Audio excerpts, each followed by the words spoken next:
이야기 찬양. 큰 죄에 빠진 날 위해. 샬롯 엘리엇.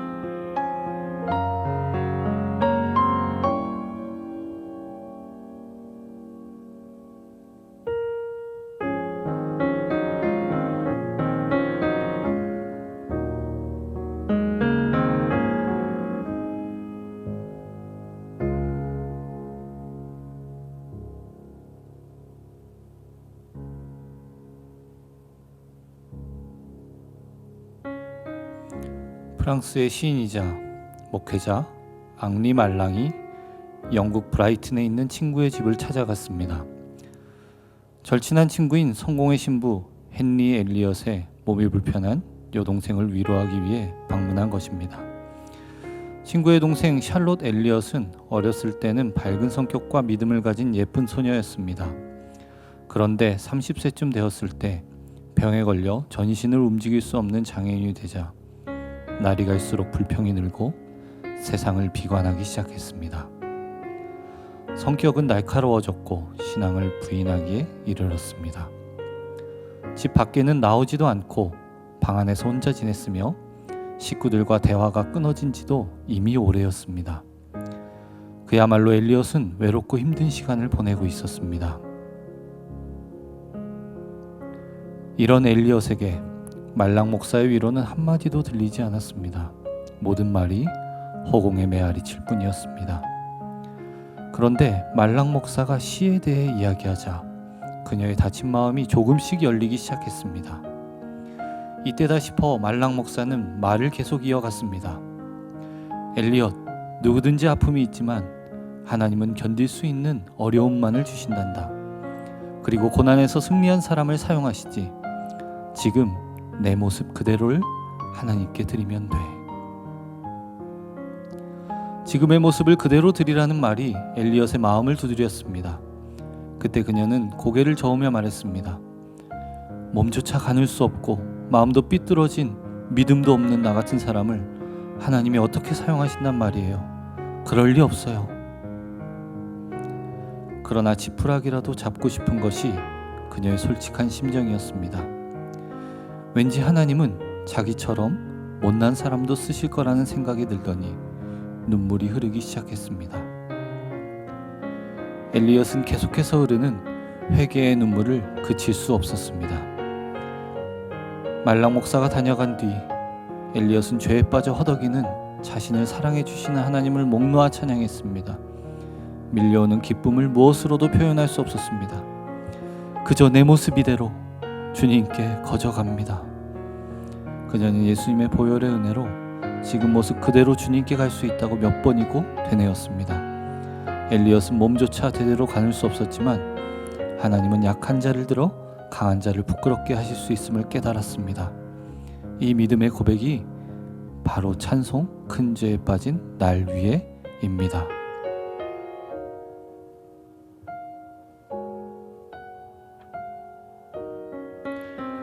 원어 찬송의 가사는 모든 절의 첫 행과 마지막 행이 같습니다. 그저 내 모습 이대로로 시작하여 오 하나님의 어린 양이여 제가 갑니다로 마칩니다. 이것은 날마다 하나님께 드리는 우리의 순수한 고백이 되어야 합니다. 우리는 모든 연약함을 하나님께 맡겨야 합니다.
성도 여러분, 안녕하세요.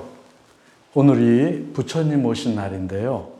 우리는 오늘 이 시간에 성경과 예수 그리스도를 비교하고 함께 생각해 보는 시간을 가지려고 합니다. 성경과 예수님을 비교하면 아주 흥미있는 유사성이 발견됩니다. 한 6가지 정도 측면에서 우리가 함께 살펴보기로 하겠습니다. 먼저 성경은 기록된 말씀이죠. 그래서 디모데후서 3장 16절은 이렇게 말씀합니다. 모든 성경은 하나님의 감동으로 된 것으로 교훈과 바르게 함과 의로 교육하기에 유익하니. 반면에 예수님은 살아계신 말씀이죠. 그래서 요한복음 1장 1절은 이렇게 말씀합니다. 태초에 말씀이 계시니라. 이 말씀이 하나님과 함께 계셨으니 이 말씀은 곧 하나님이시라. 두 번째로 성경과 예수님을 나타내는 흥미로운 두 요소가 있습니다. 성경은 100% 하나님 기록이면서 100% 인간의 기록입니다. 예수님은 반면에 100% 하나님이시면서 100% 인간이신 거예요. 아주 독특한 유사성을 보이고 있습니다. 세 번째로 초자연적인 간섭의 측면에서 비교해 보면 성경은 성령의 감동으로 기록되었습니다. 베드로후서 1장 21절은 그래서 이렇게 말씀합니다. 예언은 언제든지 사람의 뜻으로 낸 것이 아니라 오직 성령의 감동하심을 받은 사람들이 하나님께 받아 말한 것임이니라. 예수님은 성령으로 잉태되셨죠. 그래서 누가복음 1장 35절은 이렇게 말씀합니다. 천사가 대답하여 이르되 성령이 내게 임하시고 지극히 높으신 이의 능력이 너를 덮으시리니 이러므로 나실 바 거룩한 이는 하나님의 아들이라 일컬어지리라. 또 마태복음 1장 20절은 이렇게 말씀하고 있습니다. 이 일을 생각할 때 주의 사자가 현명하여 이르되 다윗의 자손 요셉아 내 안에 마리아 데려오기를 무서워하지 말라. 그에게 잉태된 자는 성령으로 된 것이니라. 이렇게 말씀하고 있죠. 네 번째로 인적 요소의 특이성을 살펴보면 성경의 저자가 약 한 40여 명 된다고 그러지 않았어요? 근데 그 저자들이 아마 다른 글도 썼을 거예요.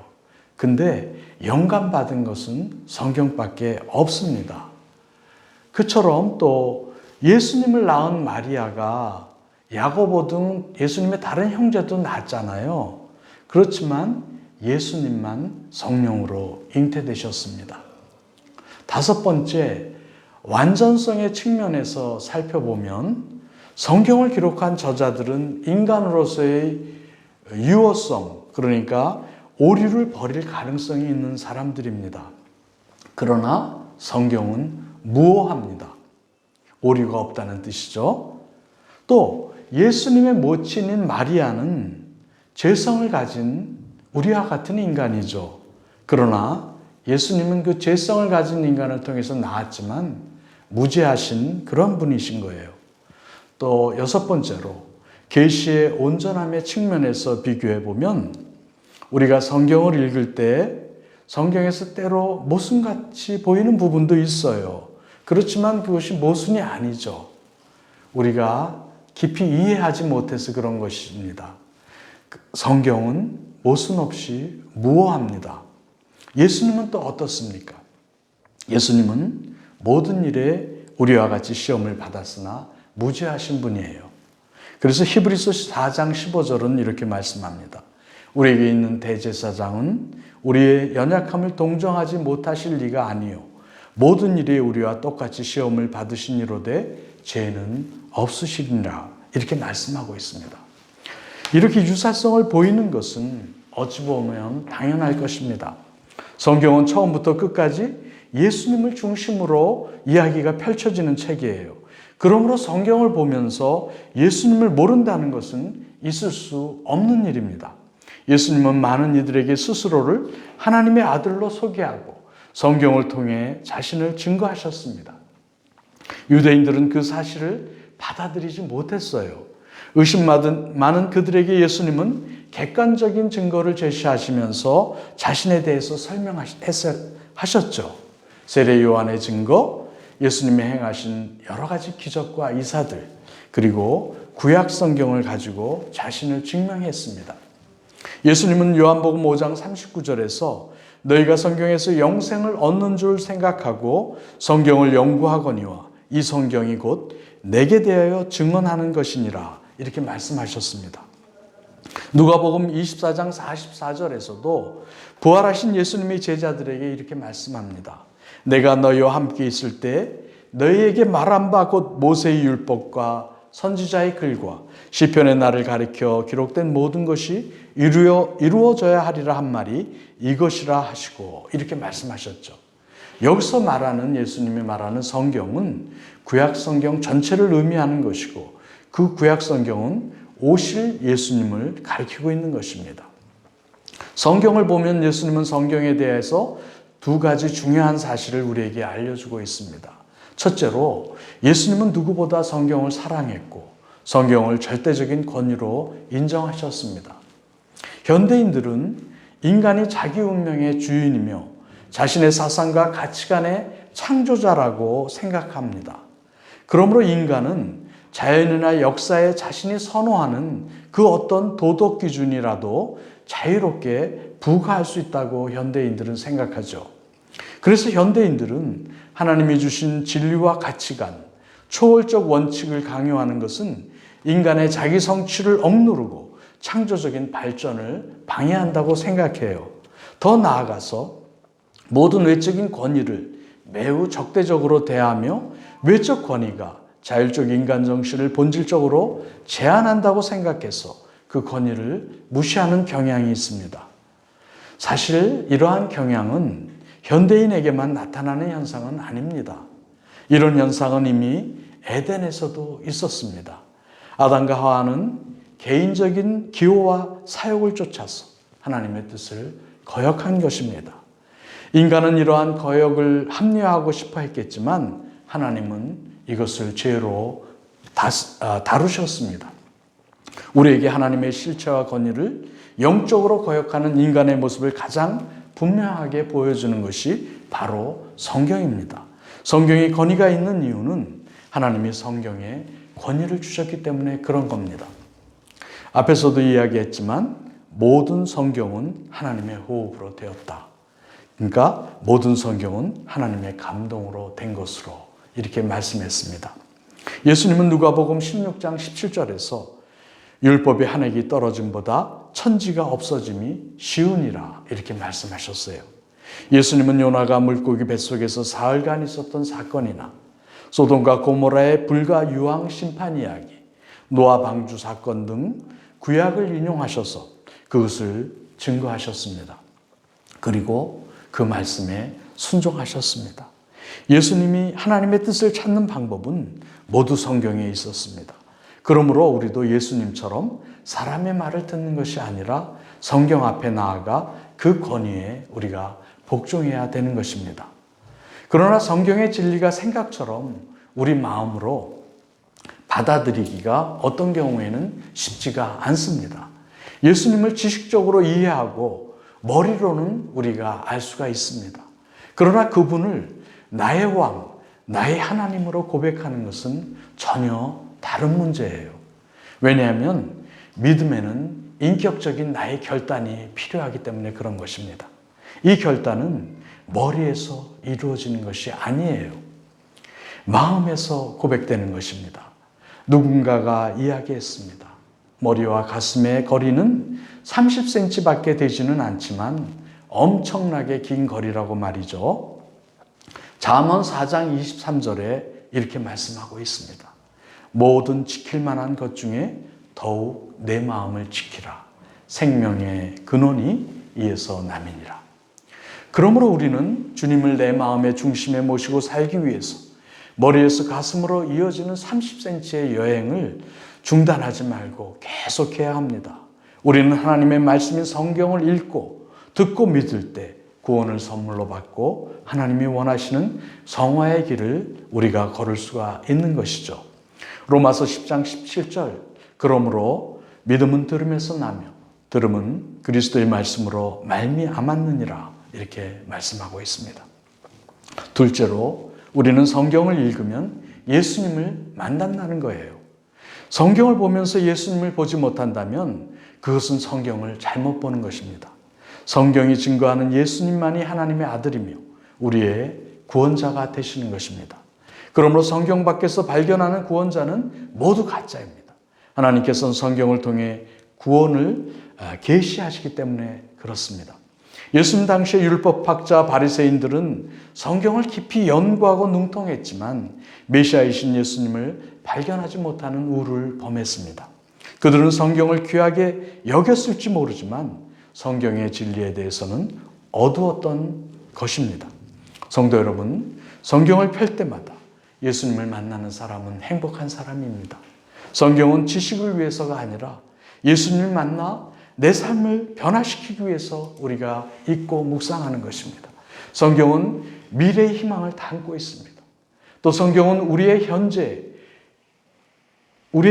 삶에 의미와 힘을 실어줍니다. 더욱이 성경은 우리의 잘못된 과거와 하나님의 용서와 은혜를 연결해 줍니다. 만일 우리가 성경에 대해 권위 있고 하나님이 계시하신 진리로 받아들이지 않는다면 이러한 내적 보상을 오랫동안 경험하지 못할 것입니다. 우리는 성경은 하나님이 영감을 주신 선지자들과 사도들을 통해 주신 하나님의 말씀임을 확신해야 합니다. 성령님은 이 말씀을 통해 우리에게 믿음을 주시는 분이십니다. 성령께서는 하나님의 기쁜 것까지도 통달하시기 때문에 우리는 그래서 성령님의 도우심을 구해야 하는 것입니다. 우리 모두 날마다 성령님께서 우리의 삶을 인도해 달라고 의탁하시고 성경을 읽고 묵상함으로 예수님을 만나고 그 주님과 동행하는 복된 인생이 되었으면 좋겠습니다. 샬롬.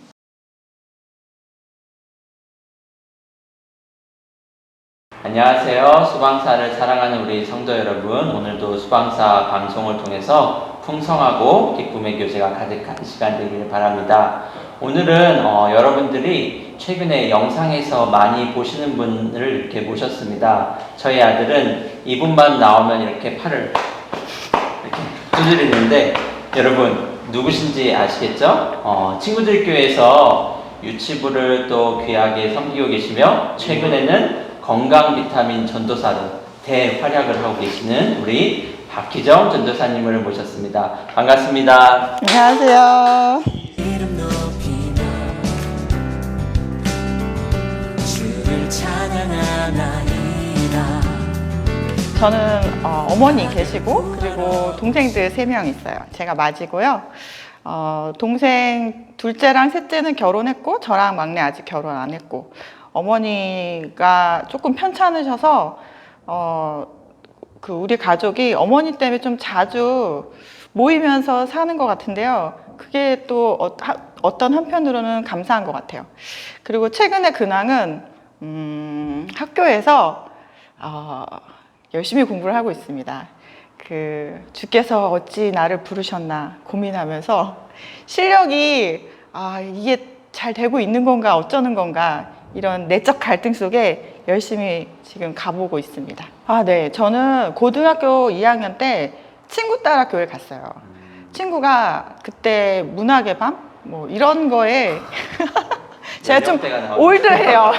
그때 초대를 했던 것 같고요. 그래서 교회 문화라는 것을 처음 경험하게 됐는데 굉장히 조금 푸근했어요. 집 안이나 특별히 또 학교에서랑은 다른 느낌? 그런 거를 경험해서 그때부터 교회를 다니게 됐어요. 그럼 고등학교 2학년 때부터 이제 신앙생활을 시작하게 된 거죠? 네네, 그렇죠. 근데 이렇게 지금 이렇게 또 사역자로 또 생활하고 계시잖아요. 그러면은 하나님을 만나게 된 이렇게 특별한 계기나 사건이 있으셨나요? 어떠신가요? 저는 어릴 때 좀 가정이 많이 좀 어두웠어요. 그러니까 무슨 뜻이냐면 할아버지랑 할머니가 늘 싸우는 그런 가정에서 자라났는데 제 어릴 때 추억은 그냥 흑백 같은 느낌이에요. 그러니까 어릴 때 항상 집안에서 싸움이 있었고 집에 들어가면 이렇게 편안한 느낌이 아니라 언제 전쟁이 터질지 모를 것 같은 그런 좀 조마조마한 느낌이라고 할까요? 그런 생활 때문에 어린 시절이 조금 우울하기도 하고 또 저 자신이 그런 영향으로 이렇게 밝은 성격은 아니었어요. 그런데 제가 친구를 따라서 교회를 가고 나왔는데 교회의 집사님이시기도 한데 우리 고등학교의 교련 선생님인 여자 집사님께서 우리 교회 친구들을 다 모아가지고 성경 공부를 가르쳐 주셨어요. 네. 네. 근데 그분이 엄청나게 말씀을 전하시는데 탁월한 재능이 있으셨어요. 그분한테 이제 초신자가 된 상황에서 4복음서를 다 훑었는데 그때는 그게 그렇게 엄청난 힘을 발휘했는지 사실 지나고 보니까 알게 되는데 하나님을 믿은 지 얼마 안 됐는데 말씀이 내 안에 들어오니까 갑자기 제 눈이 밝아지면서 세상이 흑백 같았던 느낌에서 총천연색으로 바뀌는 경험을 그때 했어요. 그때 그 순간을 지금도 잊을 수가 없어요. 정말 흑백 TV 보다가 칼라 TV 보는 그런 느낌이었는데 그렇게 하나님을 알게 됐을 때 저는 그 세상이 다른 느낌으로 다가오게 됐어요. 저는 제가 고등학교 2학년 때 하나님 믿으면서 가족들을 위해서 되게 많이 기도했어요. 구원을 위해서. 특별히 아빠가 제가 신앙생활 하는 거를 많이 반대하셨거든요. 신앙은 마음이 약한 사람들이 의지하는 거라면서 그런 아빠의 철학이 있었어요. 그러니까 제가 신앙을 갖는다는 것이 아빠한테는 되게 나약한 모습으로 보였던 것 같아요. 그래서 아빠를 위해서 많이 기도를 했는데 그 기도 응답을 받지 못하고 아빠가 이제 20살에 돌아가신 거예요. 그때 저는 이게 뭔가 하나님이 왜 나의 기도를 들어주시지 않고 내 사랑하는 가족을 데려가셨을까 경험 앞에서 굉장히 많이 힘들었어요. 그리고 그때 그 답을 찾기 위해서 많이 기도하고 또 고민했던 것 같아요. 근데 사실은 바로 답을 얻지는 못했어요. 그리고 지금까지 신앙생활을 하면서 그것에 대해서 제가 답을 찾았다면 모든 것에 모든 순간에 하나님의 주권을 인정하는 것 그게 제가 찾은 답이었어요. 구원에 있어서도 그렇고 모든 것에서 하나님의 주권을 내가 인정합니다. 그 고백으로 그 어려웠던 감정을 지나갈 수 있었다고 할까요? 네, 그랬던 것 같아요. 그리고 제가 아까 엄마만 계시다고 했는데 제 나이 20살에 아버지가 갑자기 돌아가셨어요. 그래서 제가 가장이 됐고 대학을 다니는 동안에 늘 그런 부담감이 있었어요. 근데 엄마도 제가 졸업할 때 네가 네 동생들 다 책임져야 된다고 그런 말씀을 하셨어요. 그때 그게 저한테 너무 큰 그 어깨의 짐이었거든요. 그래서 그걸 놓고 하나님께 기도했었는데 하나님께서 지금은 부모에게 순종하라고 너무나 확실한 음성으로 저에게 주셨어요. 그래서 그때 직장을 잡고 동생들이 다 커서 안정적인 직장 생활을 할 때까지 14년 동안 제가 프로그래머로 일을 했어요. 직관하셨군요. 네. 네, 전 살림미천이었습니다. 그러다가 대학, 직장 생활 하는 거의 끝에쯤에 건강이 많이 안 좋아졌어요. 저희 집이 좀 간이 안 좋은 내력이 있는데 건강이 많이 안 좋아져서 병원에 입원을 했고 그때 하나님께 굉장히 원망했어요. 제가 젊은 날을 고생해서 일했는데 결과가 이렇게 병신같이 병원에 누워서 사는 삶을 계속 살아야 된다는 현실이 너무 받아들이기 힘들었거든요. 그래서 그때 또 하나님께 기도드렸을 때 하나님께서 나 자신과 다른 사람의 건강을 위해서 운동을 지도하라는 그런 마음을 주셔서 다시 체대에 가고 졸업해서 강사 일을 하다가 또 하나님께서 신학에 대한 마음을 주셔서 신학 공부를 시작하게 됐죠. 네, 오늘 이렇게 귀한 말씀도 나누셔서 감사하고요. 오늘 마지막으로 그러면은 우리 친구들 성도님들에게 또 코로나로 못 보았는 친구들 성도들에게 위로와 격려의 말씀 한마디 해주시면 감사하겠습니다. 우리 권사님들이나 장로님들 이미 하나님에 대한 그 경험들이 풍부하실 텐데요. 저도 지금까지 지내오면서 하나님을 경외하는 자, 하나님 앞에 서 있기를 애쓰는 자에게 하나님은 깊이 만나주시고 풍성하게 은혜를 주시더라고요.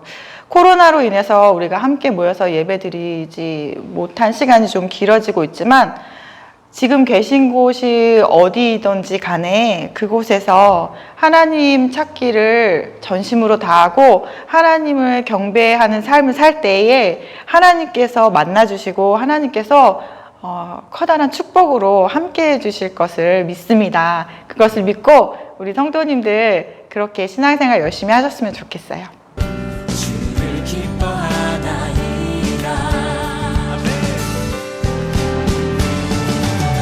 하늘 영광 버리고 이 땅 위에 십자가를 지시고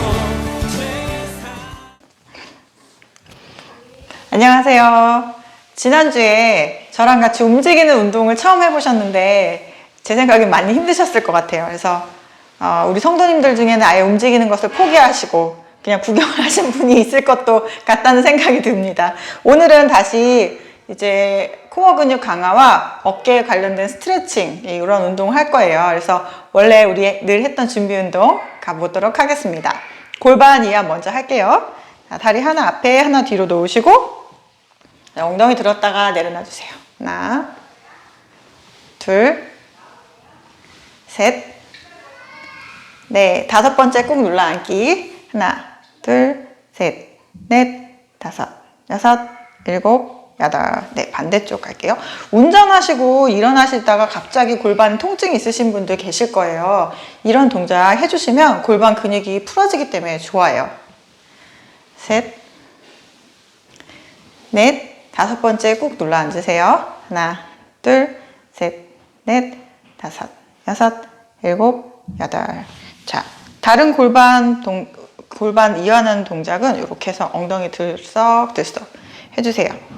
예, 지금 이 동작은 어르신들이 그 바깥에서 보행이 어려울 때 집 안에서 하실 수 있는 동작 중에 아주 좋은 동작이에요.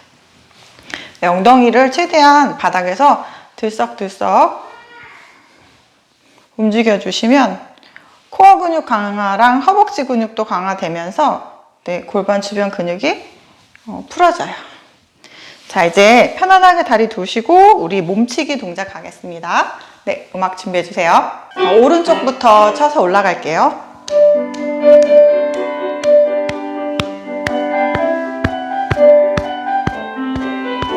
팔 안쪽.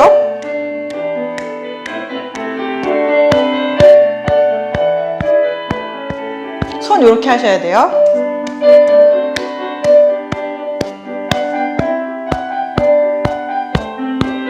팔 아래쪽. 겨드랑이 아래쪽. 반대쪽 팔. 어깨 위로 가서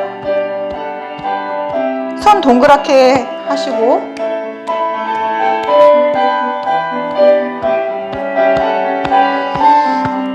팔 바깥쪽.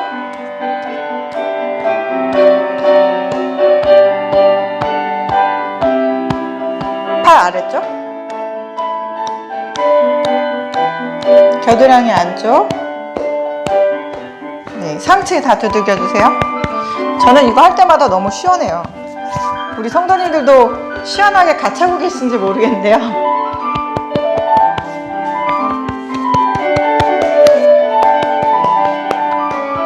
자, 다리 앞으로 뻗어 놓으시고 밖으로부터 엉덩이 뒤에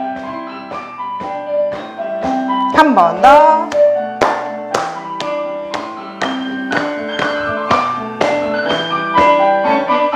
발목 안쪽, 아랫배 한 번 더.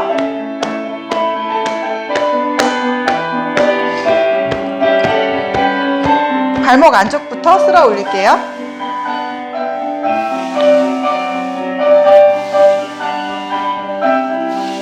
자, 하체 다 두들겨 주세요.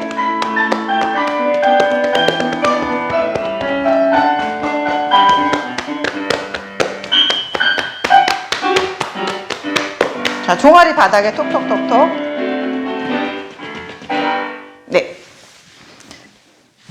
자, 이제 손목 스트레칭 잠깐 하겠습니다. 손목 이렇게 뒤집어서 지그시 바닥에다가 눌러 놓을게요. 하나, 둘, 셋, 넷, 다섯, 여섯, 일곱, 여덟. 뒤집어서 손등이 바닥으로. 하나, 둘, 셋, 넷, 다섯, 여섯, 일곱, 여덟. 엄지손가락 잡고 밀어주세요. 하나, 둘, 셋, 넷, 다섯, 여섯, 일곱, 여덟. 자, 이렇게 손목 돌리게 할게요. 둘, 셋, 넷. 반대로 다섯, 여섯, 일곱, 여덟. 깍지 살짝만 잡아서 이렇게 흔들어 주시고요. 자, 이렇게 차주세요. 자, 이런 지금 하는 동작들 규칙적으로 해주시면은 손목 통증 같은 거를 예방할 수 있어요. 자, 이제 스트레칭을 하도록 할 건데요. 허리를 먼저 반듯하게 세워서 턱을 살짝 당겨놓고 이런 상태로 호흡을 깊게 유지하시면서 스트레칭을 하실 거예요. 네, 음악 주세요. 호흡하시고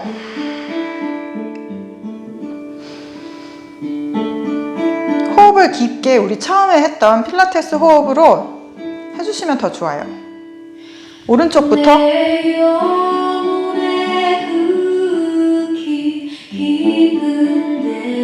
반대로 맑은 가락이 울려 나네. 아래로 지그시 내려주세요. 하늘 곡조가 언제나 흘러나와 자, 위로 내 영혼을 고이 사네.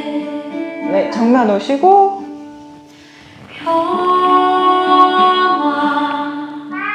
평화로다. 반대쪽. 하늘 위에서 내려오네. 자, 머리 뒤로 팔꿈치 잡을게요. 사랑의 물결이 영원토록 반대쪽. 호흡이 멈춰지지 않도록 해주세요. 영혼을 덮으소서. 깍지 껴서 천장으로 쭉. 마음속에 솟아난 이 평화는 손은 앞으로, 등은 동그랗게 말아서 시선은 배꼽. 자, 오른쪽 옆구리를 쭉 늘려줄게요. 반대쪽. 그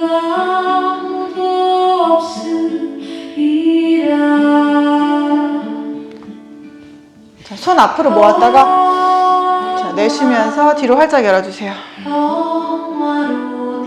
한 번 더. 하늘 위에서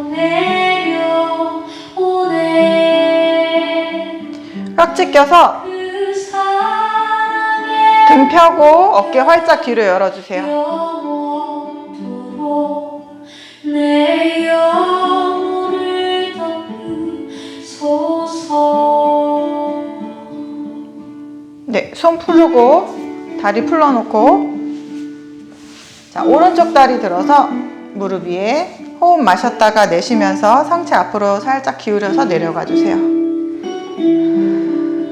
이 동작은 허리에 통증 있으신 분들에게 허리와 관련된 근육을 풀어주는 아주 좋은 동작이에요.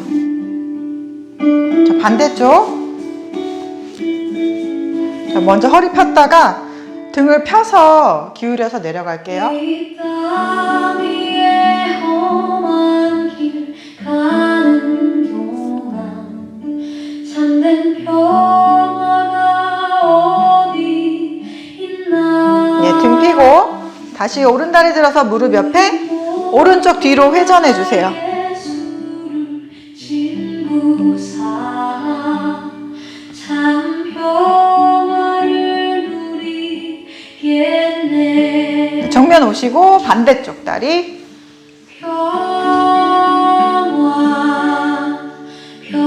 평화로다 하늘 위에서 내려오네. 다시 정면 오시고요. 그 사랑 손을 뒤로 짚고 고개를 툭 떨굴게요. 영원토록 내 영혼을 덮으소서. 상체 앞으로 오셔서 발끝 닦기. 그 사랑의 복부와 허벅지가 가까워지도록 꾹 눌러서 앞으로 쭉 뻗어주세요. 네, 상체를 일으키고 다리 바닥에 톡톡톡 해주세요.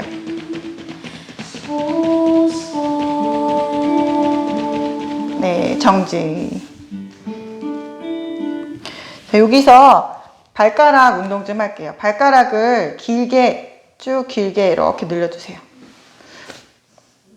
이번에는 발가락을 몸쪽으로 당겨서 발가락을 다 열어주세요. 활짝. 우리가 나이 들면 이게 잘 안 되거든요. 다시 한번 길게 밀었다가 발가락을 몸쪽으로 당겨서 발가락을 다 활짝 열어주시는 거예요. 네, 애기들은 이게 되게 잘 되거든요. 한 번만 더 길게 밀고 당기고. 자, 이제 발목 돌리기 할게요. 하나, 둘, 셋, 넷, 반대로 다섯, 여섯, 일곱, 여덟. 네, 좋아요. 자, 오늘은 제가 좀 스트레칭 위주로 계속 할 거예요. 팔을 깍지 껴서 이렇게 당겨 볼게요. 이렇게 당기면서 이 뒤통수로 여기 팔을 뒤로 밀어주시는 거예요. 자, 그렇게 하시면서 호흡을 깊게 해주세요. 하나, 둘, 셋, 넷, 다섯, 여섯, 일곱, 여덟. 반대쪽으로도 천천히 움직여서 이게 조금 더 안 좋은 팔에는 통증이 있을 수 있는데요. 할 수 있을 만큼만 천천히 해주세요. 다섯, 여섯, 일곱, 여덟. 한 번 더 할 거예요. 스트레칭을 15초씩 2번을 해주시면 효과가 좋은데 저는 시간이 짧으니까 좀 짧게 할게요. 셋, 넷, 다섯, 여섯, 일곱, 여덟. 반대쪽으로 하나, 둘, 셋, 넷, 다섯, 여섯, 일곱, 여덟. 자, 이제 풀어놓을게요. 다리를 하나는 앞에, 하나는 뒤로 내시고요. 자, 팔을 이렇게 하려면 좀 힘들어요. 이게 자연스럽거든요. 이렇게 해서 이 팔을 이렇게 올렸다가 내려놓을 거예요. 자, 이거를 8번 가겠습니다. 하나. 옆구리를 늘리면 어깨도 가벼워져요. 둘, 셋, 넷. 이거는 무슨 잘못된 자세가 있고 없고 그런 게 없어요. 그냥 늘려주시면 돼요. 다섯, 여섯, 일곱, 여덟. 자, 이제 반대쪽으로 다리 놓고, 자, 들었다가 내려주세요. 하나, 둘, 셋, 넷, 다섯, 여섯, 일곱, 여덟. 네, 이제 제가 팔을 이렇게 옆구리 옆에다가 이렇게 편을 댔고요. 팔꿈치를 이렇게 손목을 잡았는데요. 이 팔꿈치를 뒤로 최대한 멀리 보내시는 거예요. 자, 이 상태로 호흡해 주시는데 이렇게 자세를 잡으시면 등이랑 어깨가 활짝 이렇게 펼쳐져요. 셋, 넷, 다섯, 여섯, 일곱, 여덟, 아홉, 열. 자, 반대쪽도 지금 카메라 보시는 분들은 반대쪽이 잘 안 보실 건데 같은 방법으로 반대쪽 해주시면 돼요. 넷, 셋, 넷, 다섯, 여섯, 일곱, 여덟. 자, 이번에는 이렇게 깍지 껴서 다시 한번 어깨를 활짝 열어줄게요. 둘, 셋, 넷, 다섯, 여섯, 일곱, 여덟, 아홉, 열. 지금 하는 동작이 어깨 이완 동작인데요. 헷갈릴 수가 있기 때문에 천천히 따라해 주세요. 먼저 손을 이렇게 펼칠 거예요. 그리고 반대쪽 손으로 밀어서 몸을 뒤집을 거예요. 이렇게 천천히 뒤집어서 머리는 바닥에 내려놓고 혹시 발목을 잡으실 수 있는 분은 발목을 이렇게 잡아주시면 돼요. 하나, 둘, 셋, 넷, 다섯, 여섯, 일곱, 여덟, 아홉, 열. 풀고 다시 배를 바닥에 대고 반대쪽으로 펼쳐놓고 뒤집어서 중심을 잘 잡으시고 발목을 잡아서 이렇게 내릴게요. 하나, 둘, 셋, 넷, 다섯, 여섯, 일곱, 여덟, 아홉, 열. 네. 다시 정면으로 오시고 제가 이렇게 뒤로 엉덩이를 빼서 스트레칭을 할 때 겨드랑이가 바닥 쪽에 조금 더 가까이 닿을 수 있도록 약간 앞으로 이동해서 꾹 어깨를 눌러주세요. 내가 할 수 있을 만큼. 하나, 둘, 셋, 넷, 다섯, 여섯, 일곱, 여덟, 아홉, 열. 다시 엉덩이랑 뒤꿈치를 가까이 가져오셔서 상체를 말아서 일으켜주세요. 네. 자, 오늘은 어깨를 이완하는 동작이랑 스트레칭 위주로 한번 해봤어요. 이 중에서 어떤 동작이든지 간에 특별히 시원한 동작이 있으시다면은 하루에 한두 번씩 꼭 진행을 해주시면은 어깨가 훨씬 더 부드러워지는 것을 느끼게 되실 거예요. 꾸준히 하는 게 중요합니다. 오늘은 여기까지 하겠습니다. 감사합니다.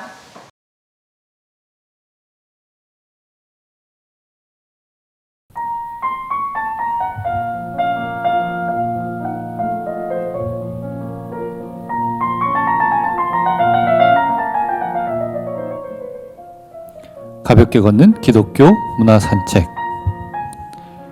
오늘도 저 제임스 송과 함께 가볍게 걸으며 기독교 작품들을 살펴보는 시간 갖도록 하겠습니다.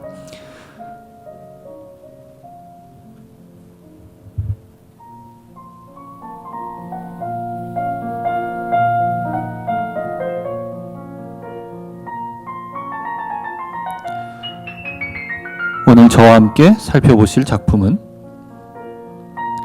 빈센트 반 고흐의 부활한 나사로입니다.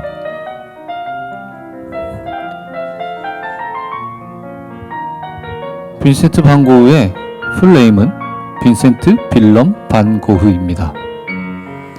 그는 1853년에 태어나 1890년에 사망했습니다. 일찍이 빈센트 반 고흐와 동시대 사람이자 인상파 화가였던 카미유 피사로는 빈센트 반 고흐를 두고 이렇게 말했습니다. 이 사람은 미쳐버리거나 혹은 우리를 훨씬 앞질러 갈 것이다.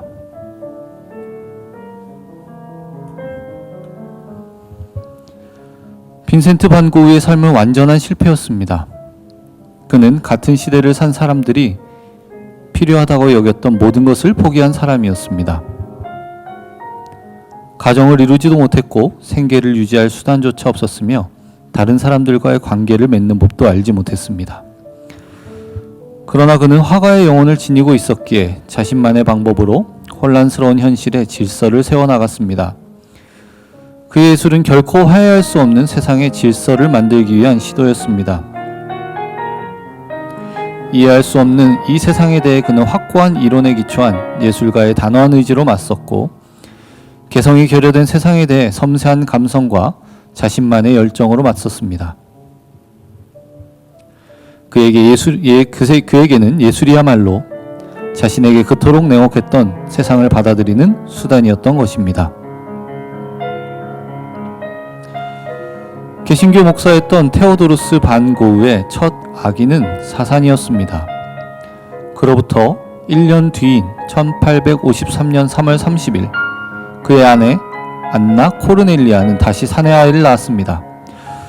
그들은 새로 태어난 아이가 살아남을 수 있을지를 걱정하면서 죽은 아기의 이름인 빈센트 빌렘 반 고흐라는 이름을 지어주었죠. 탄생의 순간부터 빈센트 반 고흐의 삶에는 불안이 깃들었고 이것은 그의 삶을 실패로 이어지게 하는 근원적인 체험이 되었습니다. 네덜란드에서 오랜 가업인 화상으로 일을 시작한 그는 장래가 유망한 그 직업도 결국 해고되는 것으로 끝났습니다. 이어서 했던 신학 공부도 너무 벅차 1년도 안 되어 관두었죠. 그 뒤 극빈층 사람들이 사는 벨기에 보리나주의 광산에서 공부를 가르치고 전도사로 일했습니다. 거기에서 그는 지독하게 고통스러운 가난을 체험했고 얼마 후에는 보잘것없는 봉급조차 받을 수 없는 형편이 되었습니다. 그때부터 그는 4살 아래인 동생 테오의 경제적 지원에 의지하게 되었고 평생 그 지원이 끊기지 않을까 걱정하며 살았습니다. 또한 사생활에서도 그토록 원했던 여인들과의 사랑을 이루지 못해 불행했습니다. 빈센트 반 고흐는 자신의 감정과 일치하는 분위기를 표현해내려고 늘 애썼습니다. 그런 표현을 살려내기 위해 종이는 표백하지 않은 앵그르지를 주로 사용했고 중심이 되는 선의 흐름을 따라 색채와 흐릿한 윤곽을 대립하는 기법을 이용했습니다. 그의 작품에는 색채와 형태에 있어 자율적인 특성이 보입니다. 물감을 두껍게 덧칠하거나 평행선을 강조하고 갈색 계통의 색조를 사용한 것에서 추상화의 경향이 보이기도 합니다. 고흐는 많은 실체를 겪으면서 예술가로서 자기 정체성을 찾고 반복적인 연습과 끈질긴 열정으로 부족함을 보완해 나갔습니다. 예술은 이제 그에게 개인적인 표현 수단이 되었습니다. 아름다움과 추함은 개인적인 기준에 따르는 것이지 일반적인 관습의 범주에 속하는 것이 아니었습니다. 고흐는 죽고 나서야 비로소 인정을 받았습니다. 부르주아 계급 사람들이 그의 작품을 인정하고 예술가로 받아들이게 된 것은 바로 그의 천재적 재능 때문이었습니다. 그의 예술이 점차 아름다운 세상의 모습을 묘사한 것으로 평가되면서 사랑받지 못했던 빈센트는 이제 영웅이 되었습니다. 수백 년 동안 예술은 사회의 변두리의 자리에 왔는데 사회의 주변인이었던 고흐가 유명인사가 된 것입니다. 그는 현실에 만족하지 못한 사람이라면 누구나 느껴봤을 감수성을 구현해냈습니다. 현대사회는 고독하고 대중에게 이해받지 못하는 예술가의 이미지를 좋아하는데 고은은 바로 그 전형적인 인물로 아방가르드 예술의 초기 순교자들의 중 한 사람이기도 합니다. 사후에 역사상 가장 유명하고 영향력 있는 인물 중 한 사람이 된 반 고은은 네덜란드 포스트 인상파 화가로서 10여 년을 보내며 약 860점의 유화를 포함하여 약 2100점의 작품을 만들었습니다. 그런데 그중 대부분은 그의 생애 마지막 2년에 걸쳐 제작된 것입니다. 그 작품들은 풍경, 정물, 인물과 자화상을 포함하여 대담한 색상과 특징, 극적인 충동 및 표현이라는 현대미술의 기초에 기여한 분놀림을 보여줍니다. 그는 자신의 생애에 상업적으로 성공하지 못했고 수년간의 정신질환, 우울증 및 빈곤 끝에 37세에 권총으로 자신의 가슴을 쏘아 자살했습니다. 그러나 사후 그의 유산은 암스테르담에 그의 이름을 딴 박물관에서 영예를 받고 있죠.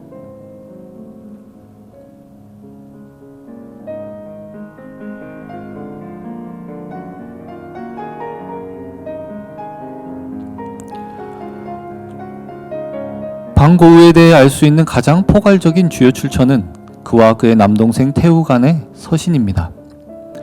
빈센트로부터 테오에게 보낸 600개 이상의 편지가 남아있고 테오가 빈센트에게 보낸 편지는 약 40개가 남아있습니다. 이렇듯 그들의 평생 우정과 빈센트의 생각과 예술 이론에 대해 알려진 대부분은 1872년부터 1890년까지 주고받은 수백 개의 편지에 오롯이 기록되어 있습니다. 테오 반 고흐는 화상, 즉 그림을 판매하는 직업을 가지고 있었기에 그의 형제에게 재정적, 감정적인 것들을 제공할 수 있었습니다. 빈센트가 죽은 뒤 반년 후 그의 동생 테오도 생을 마감하여 빈센트의 옆에 묻힙니다.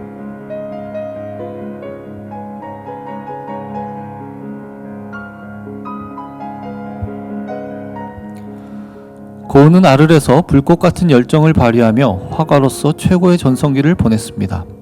그러나 1888년 12월 23일 고흐는 고갱이 자신을 떠나려고 하는 것을 알고 크게 다투게 됩니다.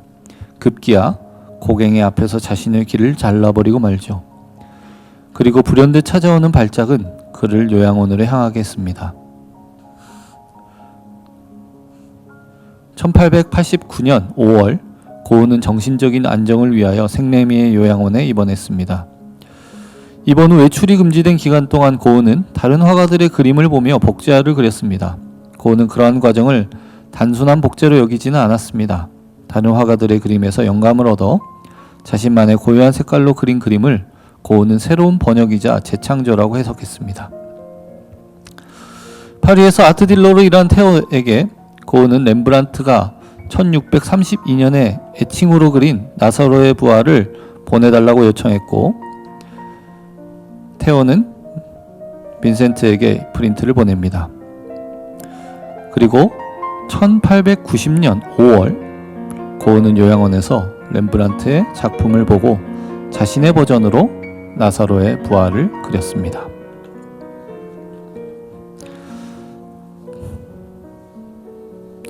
나사로의 부활은 성경 속의 주제를 가지고 그린 그림 중의 하나로서 나사로가 죽은 후 사흘 만에 부활한 내용을 보여주고 있습니다. 고흐는 렘브란트의 작품 안에 있는 주인공으로 손을 들고 있는 예수님의 모습을 자신의 그림 속에서는 뺐습니다. 그리고 나사로와 두 자매에 집중하여 그림을 그렸습니다. 고흐는 인간의 고통이란 주제에 초점을 맞추었으며 아마 무덤 속에 있는 나사로와 자신을 동일시했던 것 같습니다. 고흐는 정신병으로 요양원에 지내고 있는 자신의 자화상을 그리듯 무덤에서 부활한 나사로를 그린 것은 아니었을까요? 고흐는 나사로를 그리면서 자신처럼 붉은 수염이 있는 얼굴로 나사로를 그렸습니다. 무덤 옆에 있는 두 여인은 아르에서 그와 친하게 지낸 여인들로서 파란 옷을 입고 있는 뮬랭 부인과 화려한 줄무늬가 새겨진 검은 옷을 입고 있는 진우 부인이 그림에 등장합니다. 이 그림의 원래 물감 색깔이 세월이 흐르며 상당히 변색하였습니다. 나사로의 그림은 배경에서 따뜻한 색깔과 앞면에 있는 나사로의 차가운 색깔이 서로 대비를 이루며 그려진 그림입니다. 반고의 원래 그림에 복원을 한 색감을 보고만 예상도입니다.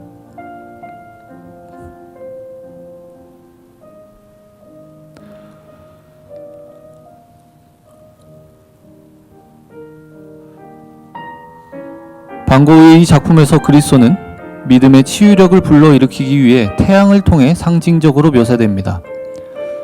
그리스도는 환경과 상황에 따라 두 가지 방식으로 더 언급됩니다. 첫째, 기적적으로 그는 나사로를 다시 살리셨습니다. 그것은 또한 그리스도 자신의 죽음과 부활을 예언하는 것이었습니다. 그림에는 죽은 나사로와 그의 두 자매가 포함되어 있습니다. 나사로와 동굴에는 흰색, 노란색, 보라색이 사용되었습니다. 여성 중 한 명은 생생한 녹색 드레스와 주황색 머리를 하고 있습니다. 다른 하나는 줄무늬 녹색과 분홍색 가운을 입고 검은 머리카락을 가지고 있습니다. 그 뒤에는 파란색과 밝은 노란색의 시골이 있습니다.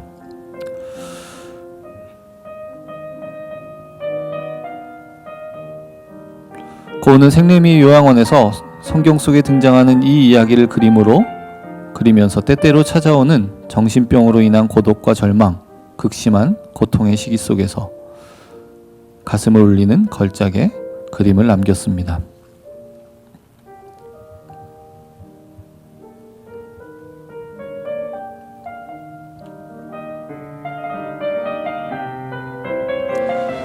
고은은 생리미에서 이미 종교적인 생각에 빠져들었고 성경을 주제로 한 작품을 몇 점 그리기도 했습니다. 그는 신앙심이 깊었기 때문에 성경의 인물을 그리는 일에는 매우 신중했습니다. 성경의 인물을 멋대로 그릴 수 없다고 생각했던 그는 고전적인 거장들의 작품을 본보기로 삼았죠. 그가 그린 주제들은 종교적인 그림을 그리기 시작한 이유를 밝혀줍니다. 오늘 함께 살펴보실 부활한 나사로, 그리고 어머님 마리아의 팔에 안겨있는 죽은 예수, 그리고 착한 사마리아인이 그가 그린 주된 인물입니다. 그들은 모두 미래의 구원에 대한 희망 때문에 고통을 받는 존재들입니다. 피에타와 착한 사마리아인은 들라크루아의 작품을 모사한 것입니다. 일반적으로 전기 작가들은 반 고흐가 교단을 떠나 화가로 새 출발을 한 1880년부터는 종교와 그가 무관한 삶을 살았다고 이야기합니다. 젊은 시절의 기독교 신앙이 반 고흐의 예술적 견해 형성에 중요한 역할을 했다는 사실을 인정하는 사람도 매우 드뭅니다. 그러나 반 고흐의 영적 순례는 한 번도 중단된 적이 없습니다. 그것이 테오와의 편지에서 잘 드러나고 있습니다. 반 고흐는 특별히 두 권의 책을 손 가까이 두고 매일 읽었다고 합니다. 하나는 존 버년의 철로 역정이고 다른 하나는 토마스 아켄피스가 쓴 그리스도를 본바다였습니다. 반 고흐에게는 철로 역정과 그리스도를 본바다가 그의 삶에 지대한 영향을 미친 안내자와 같은 책이었습니다.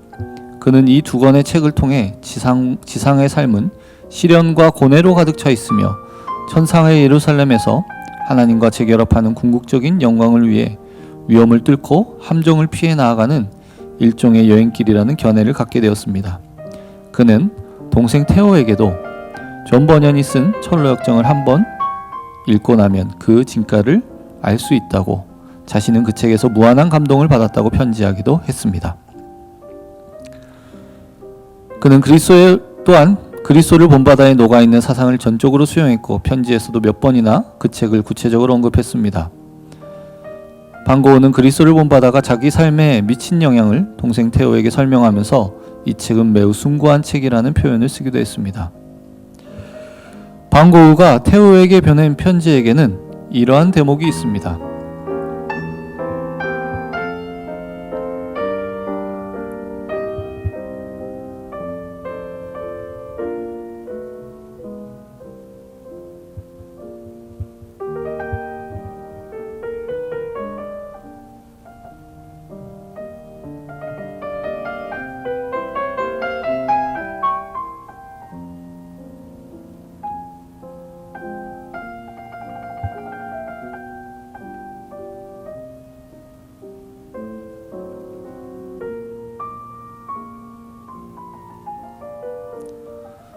이러한 내용들을 보면 반고우가 결코 그의 신앙을 버린 채로 평생을 살아온 것이 아니라는 것을 잘 알 수 있습니다. 그래서 캐슬린 에릭슨이라는 사람은 영혼의 순례자 반고우라는 책에서 반고우의 신앙에 대해서 이렇게 이야기합니다. 반고우가 실천했던 영성은 기독교 교회사의 전 시기에 걸쳐 있으며 특히 고대와 중세 기독교에서 시작하여 네덜란드 신비주의, 청교도주의, 감리교로 이어지는 전통에서 많은 영향을 받았다. 반고우는 사실 이상하지도 별나지도 않은 전통적인 십자가의 사도였다. 반고우는 성직자가 되고자 했던 1875년부터 1880년까지만이 아니라 한평생 깊은 신앙심을 간직했던 사람이었습니다. 그는 언제나 성경을 귀하게 여기고 예수 그리스도의 인격을 존경했고 가난한 자를 보살피고 이 땅에 하나님 나라를 세우는 혁명을 기다렸으며 지상에서 믿음의 순례를 감내한 사람은 사후에 보답을 받는다고 믿었습니다. 그는 자신의 신앙 체험을 현세의 짧은 삶에서 슬픔과 고통을 견뎌내야 하는 험난한 순례길로 받아들였고 궁극적으로는 삶의 저편에서 재생과 부활에 이르리라는 희망을 품었습니다. 이는 종교의 핵심적, 근본적 의미에 관한 믿음이자 반고우의 작품 세계를 간통하는 믿음이었습니다.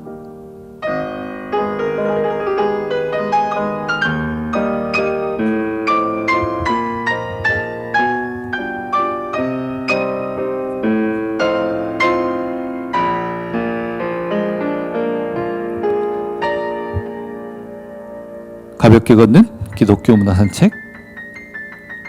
오늘 제가 준비한 내용은 여기까지입니다. 오늘도 수요일엔 방송으로 사겨요 수방사를 시청해 주신 여러분께 감사드립니다. 다음 주에 더욱 알찬 방송으로 찾아오겠습니다. 평안한 밤 되십시오.